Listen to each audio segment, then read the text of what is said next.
Assalamu alaikum wa rahmatullahi wa barakatuh.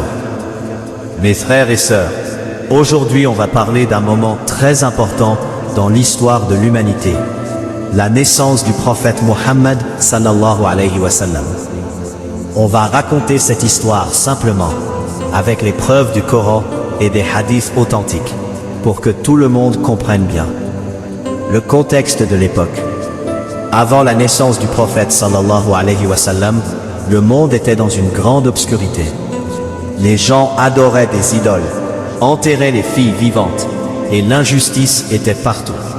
C'est ce qu'on appelle la période de la Jahiliya, l'ignorance. Allah a voulu envoyer le dernier prophète pour sortir les gens des ténèbres vers la lumière.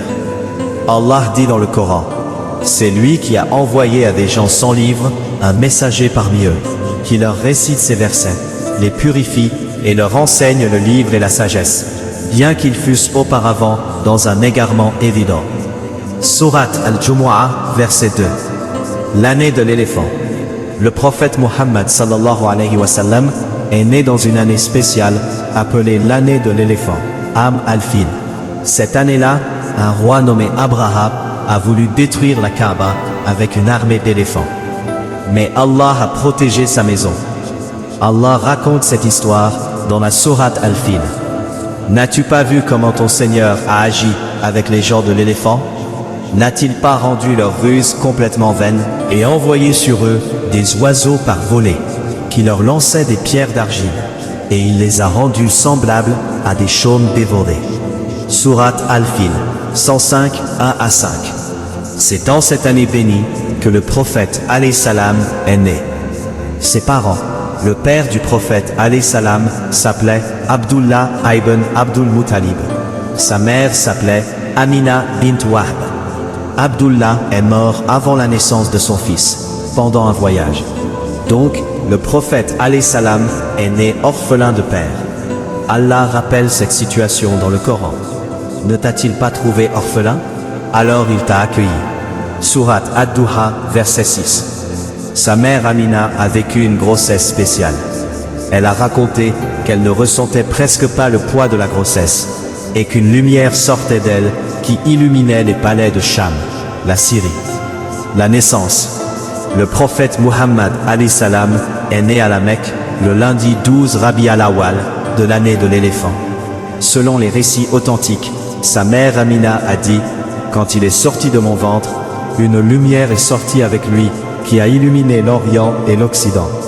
Le prophète alayhi salam est né circoncis, et ses yeux étaient déjà ouverts, regardant vers le ciel.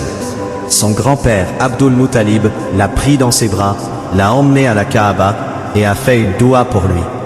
Il l'a nommé Muhammad, un nom qui n'était pas très courant à l'époque et qui signifie le loué. Les signes de sa prophétie dès la naissance. Dès sa naissance, des signes sont apparus. Le prophète alayhi salam a dit plus tard, je suis le résultat de l'invocation de mon père Ibrahim et la bonne nouvelle de Issa et le rêve de ma mère. Rapporté par Ahmad et authentifié par les savants. Issa alayhi salam avait annoncé la venue d'un messager nommé Ahmad. Allah dit dans le Coran, et quand Issa fils de Marie dit, ô enfant d'Israël, je suis vraiment le messager d'Allah envoyé à vous, confirmateur de ce qui dans la Torah est antérieur à moi, et annonciateur d'un messager à venir après moi, dont le nom sera Ahmad. Sourate As-Saf, verset 6. L'allaitement par Halima as-Sadiya. Comme c'était la coutume à la Mecque, les enfants étaient envoyés chez des nourrices bédouines pour grandir dans le désert. Le prophète alayhi salam a été confié à Halima bint Abi Duaib as-Sadiya. Halima a raconté que dès qu'elle a pris le bébé Muhammad alayhi salam, tout a changé dans sa vie. Sa chamelle qui n'avait plus de lait s'est remplie. Son âne fatigué est devenu fort. Sa maison est devenue pleine de baraka. Elle a dit, nous n'avons jamais vu un enfant béni comme lui. Leçon de sa naissance. A passé ses premières années chez Halima. Et c'est là qu'est arrivé l'événement de l'ouverture de sa poitrine par les anges. Un miracle authentique rapporté dans Sahih Muslim. Leçon de sa naissance. Frères et sœurs, la naissance du prophète sallallahu alayhi wa sallam nous enseigne plusieurs choses importantes. 1. Allah choisit qui il veut, même un orphelin. 2. La baraka d'Allah change tout autour d'une personne pieuse. 3. Même dans l'obscurité la plus totale, Allah envoie la lumière. 4. Le prophète sallallahu alayhi wa sallam est une miséricorde pour tous les mondes. Allah dit, et nous ne t'avons envoyé qu'en miséricorde pour l'univers. Sourate Al-Anbiya, verset 107. La naissance du prophète Muhammad sallallahu alayhi wa sallam n'est pas seulement un événement historique. C'est le début de la plus grande lumière que l'humanité ait connue. Il est né orphelin, dans une société perdue, mais Allah a fait de lui le meilleur des hommes, le sceau des prophètes. Aimons-le sincèrement, suivons sa sunna, et demandons à Allah de nous rassembler avec lui au paradis. Ô Allah, accorde-nous d'aimer ton prophète Muhammad sallallahu alayhi wa sallam comme il se doit. Ô Allah, fais-nous suivre sa voie et mourir sur sa religion. Amin. Si cette vidéo t'a plu, écris sallallahu alayhi wa sallam en commentaire et partage-la pour que d'autres en profitent. Assalamu alaikum wa rahmatullahi wa barakatuh.